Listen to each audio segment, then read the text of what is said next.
Hello and welcome. My name is Adrena. I am the owner and accountant here at Accounting by Adrena, and in today's video we are planning the month of April. So I normally like to do this like a couple of days before April or even just the month ahead, just so I can make sure that I am thinking ahead in terms of what is coming up on the calendar. So what we are looking at right now is just my screen. So on one side of the screen I have my Asana, and Asana is like a project management tool that I use in order to keep track of all of my bookkeeping clients, and also some personal tasks in there as well. And then on my right screen, I have my Google Calendar. So I have my business Google Calendar as well as my personal Google Calendar. So I do have bookkeeping clients that I need to make sure that I am doing recurring, like monthly recurring tasks for them. And so I set all of these tasks up in Asana like on a monthly basis or weekly basis, depending on the client. And so I like to go in here into Asana and kind of line up according to how the day is flowing on the month. Then I like to line up those tasks. So for example, if it's the first of the month or between days 1 and 3, depending on if like a Friday, Saturday, or Sunday or whatever, I normally like to go in and download bank statements, credit card statements, all of those things. And so those are recurring monthly tasks that I have set up on my calendar, especially depending on like when the bank or credit card has closed. But that would be just one example of these like recurring tasks that I need to make sure to manage. So for example, if the last day of the month landed on a Friday, and so the first and second day of the month are a weekend, I want to move that task over to the first Monday of the month. So you get the picture. So I normally work through each client in Asana because each client is set up as its own project. And I make sure that even the subtasks are given a specific due date, because I want to make sure that if there's any like larger task that has smaller tasks related to it, that it all falls on the weekday instead of a weekend. What is unique about this month is that there's a couple of things happening. For one, it's the end of the first quarter, so that's always a good milestone for clients to look at their first quarter financials. So that's a big deal for a lot of clients, especially those who have quarterly board meetings or quarterly reports that they need to produce.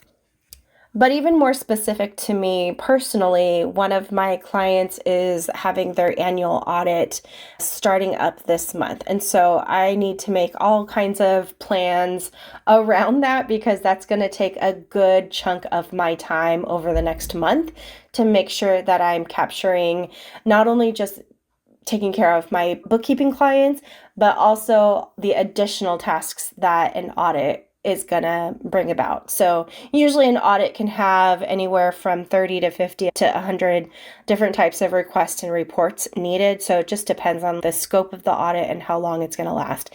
And this isn't an IRS audit, it's more of a nonprofit annual audit.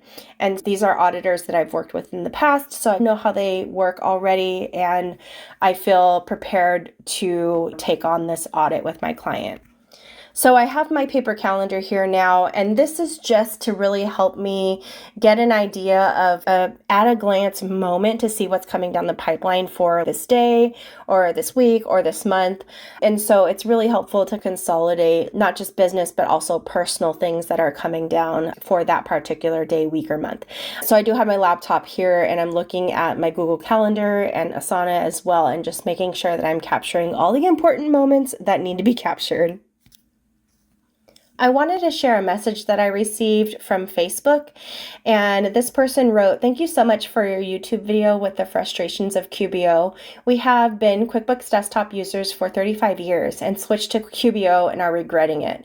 The whole not being able to minimize reports and such so you can find them and not start over is beyond frustrating. Also, the make journal entries with trying to find previous ones like you showed is so frustrating.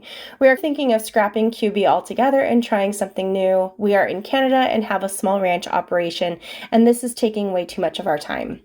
And my reply to that was, I am so glad to hear that the video resonated with you. I definitely encourage you to stick with it. Overall, I would say it's a much more user-friendly version compared to desktop. It is very intuitive once you get the hang of it. I wanted to shout out that comment just because these are one of many messages and stories that I receive personally because of my videos, and I am so grateful that you share that with me, that you share your concerns and your questions with me. My hope is that it can continue to be a resource to other entrepreneurs and business owners the same.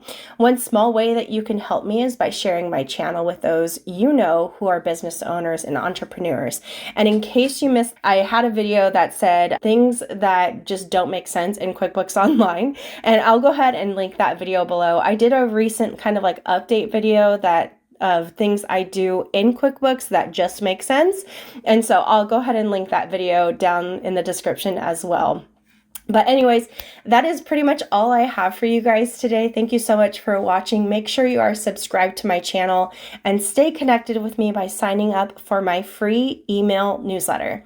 I hope you guys have a fabulous month of April. I'll see you soon.